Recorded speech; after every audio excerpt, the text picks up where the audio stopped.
Selamat pagi saudara-saudari yang dikasihi Tuhan Yesus Kristus. Saat ini marilah kita mengikuti bacaan firman Tuhan yang diambil dari buku Renungan Pagi dengan tema Bersama Allah di Waktu Fajar yang ditulis oleh Nyonya Ellen G. White. Mari kita dengarkan bersama. Shalom saudaraku, puji Tuhan. Di pagi ini boleh bersama saya kembali Pendeta Stefit Munesehe dalam pembahasan Renungan Pagi tanggal 27 September yang berjudul Pengabdian Janda Miskin. Sebelum kita melanjutkan firman Tuhan, di pagi ini mari kita berdoa. Bapa di sorga, saat ini kami siap mendengarkan firman-Mu. Biarlah Engkau boleh bersama-sama dengan kami, memberikan kuasa Roh Kudus supaya kami boleh mengerti akan kehendak Tuhan dalam kehidupan kami. Ini doa kami, dalam nama Yesus kami berdoa. Amin.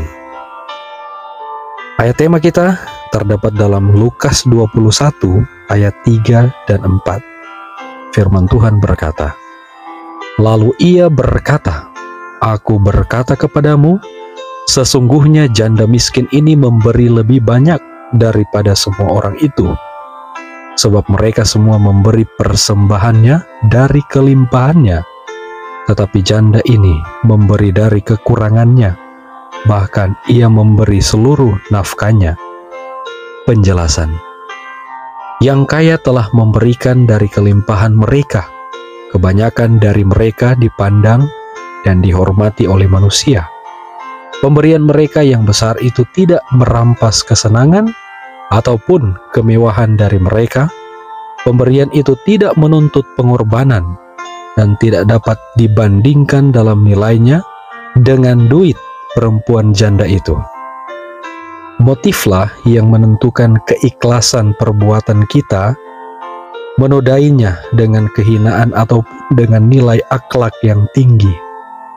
Bukanlah perkara-perkara besar yang dapat dilihat oleh semua mata dan yang dipuji oleh semua lidah dianggap Allah paling berharga.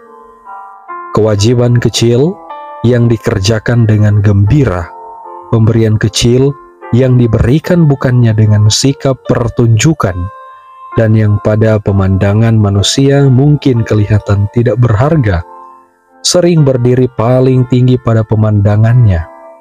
Hati iman dan kasih lebih disayangi Allah daripada pemberian yang paling mahal. Janda yang miskin itu memberikan penghidupannya untuk melakukan perkara kecil yang dilakukannya. Ia mengambil makanan yang hendak dimakannya sendiri agar dapat memberikan duit 2 keping itu untuk pekerjaan Tuhan yang dikasihinya. Dan ia melakukannya dalam iman, sambil percaya bahwa Bapa yang di surga tidak akan melupakan keperluannya yang besar itu. Roh yang tidak mementingkan diri serta iman seperti anak kecil inilah yang dapat pujian dari Juru Selamat. Alfa dan Omega jilid 6 halaman 244 dan 245. Untuk mewujudkan karakter Tuhan, agar kita tidak menipu diri kita sendiri, jemaat dan dunia dengan menampilkan agama Kristen palsu, maka kita harus mengenal Tuhan secara pribadi.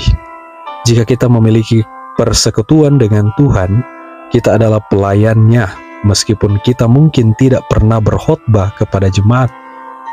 Kita bekerja sama dengan Tuhan dalam menampilkan kesempurnaan karakternya dalam kemanusiaan. Testimonis jilid 6 halaman 13. Saudara-saudaraku, mari kita berdoa.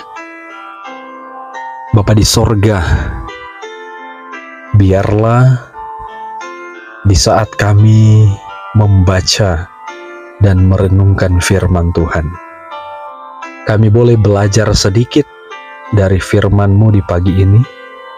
Kami melihat oleh karena kebaikan dan pengabdian diri dari janda miskin, ada satu pelajaran penting yang harus kami lihat.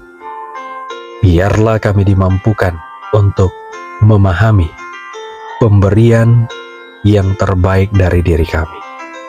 Biarlah Tuhan sepenuhnya kehidupan kami, entah itu materi, entah itu diri kami, itu semua kami serahkan kepada Tuhan. Dan itu boleh menjadi satu kemuliaan bagi nama Tuhan, boleh meninggikan akan nama-Mu. Terima kasih untuk berkat-Mu, berkati kami di sepanjang hari ini dalam aktivitas. Di dalam nama Yesus kami berdoa, amin. Tuhan memberkati kita di sepanjang hari ini. Selamat pagi, shalom.